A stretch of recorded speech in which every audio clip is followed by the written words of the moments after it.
కుర్చీ తెచ్చుకుని కూర్చోండి. మేము పర్లేదు, అది వద్దు.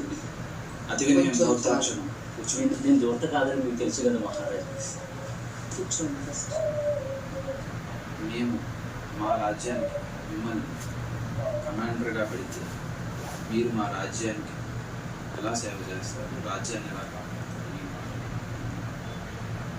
ఇది ఓన్లీ ఇమ్యూనిటీ గురించే కాదు, కంటెండర్షిప్ గురించి కూడా ఉంది కాబట్టి.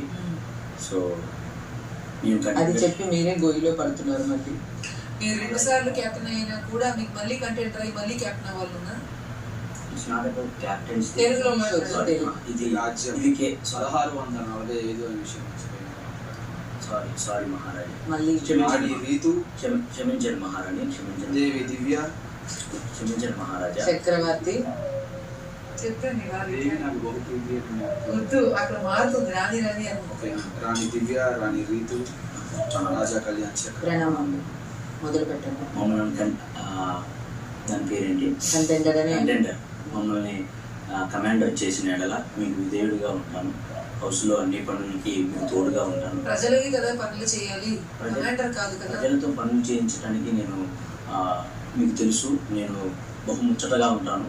సో వాళ్ళతో దగ్గరుండి పనులు చేపిస్తాను. మీకు అన్ని సమయంకి మీ దగ్గరికి వచ్చేలా చేస్తాను. అండ్ మీరు ఏ కమాండ్ చేసినప్పుడు నేను వాళ్ళని ఎలా అయినా సరే అది చేయించి మిమ్మల్ని మెప్పించేలా చేస్తాను. మీరు కేవలం పని చేయించడానికి కాదు కమాండర్ అయ్యేది, రాజ్యాన్ని కాపాడుతాను. ఎందుకంటే రాజ్యాన్ని ఏ విధంగా కాపాడుతారు మీకు ఇప్పటికీ తెలిసే ఉంటుంది. రాజ్యాన్ని కాపాడటంలో కొంచెం గొప్ప నైపుణ్యత ఉంది నాకు.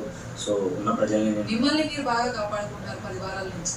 కానీ రాజ్యాన్ని ఎలా కాపాడతారు చెప్పండి? రాజ్యంలో ప్రజలందరూ నా మీద ఒక తప్పు కూడా ఎత్తి చూపించలేదంటే నేను మంచిగానే నా నడవడిక నెక్స్ట్ వీక్ దొరికిద్దని అనుకుంటున్నారు మీరు, నాకు తెలుస్తుంది. కానీ నా నడవడిక మంచిగా ఉండబట్టే నా మీద తప్పులు ఎత్తి చూపించలేదు. సో కావున నేను అందుకే చెప్తున్నాను. మీకు ఆల్రెడీ ఇమ్యూనిటీ ఉండగా మళ్ళీ మీరు ఇమ్యూనిటీ ఎందుకు కోరుకుంటున్నారు? ఇది ఓన్లీ ఇమ్యూనిటీ గురించే కాదు. అలా కాకపోయినా కూడా ఈ వీక్ ఇమ్యూనిటీ వచ్చిన వ్యక్తి నెక్స్ట్ వీక్ కెప్టెన్ కూడా అవుతారు. సో కెప్టెన్ అనేది 2 సార్లు అయినంత మాత్రాన అవ్వకూడదని రూల్ ఏం లేదు, మీకు తెలుసు. అండ్ మీతో పోటీ పడాలని, అంటే మీలాంటి వ్యక్తి, మీ స్ట్రాంగ్ పర్సన్స్తో, మీలాంటి బలవంతులతో పోటీ పడే అర్హత మాలాంటి వాళ్ళు కూడా వస్తే బాగుంటుంది అని నాకు చిన్న విన్నపం. మాతో పోటీ లేదు మహాప్రభు, మీరు ముందుగానే మాతో పోటీ గురించి ఆలోచిస్తే ఎలా?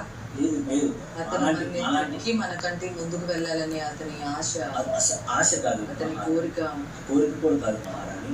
మీ విన్నపం కొంచెం అటు ఇటుగా ఉంటది. రాజా గారు ఏమేం చేయగలరు? మాకు మీరు కమాండర్ అవ్వాలనే ఆశ ఎక్కువ కనిపిస్తుంది తప్ప మమ్మల్ని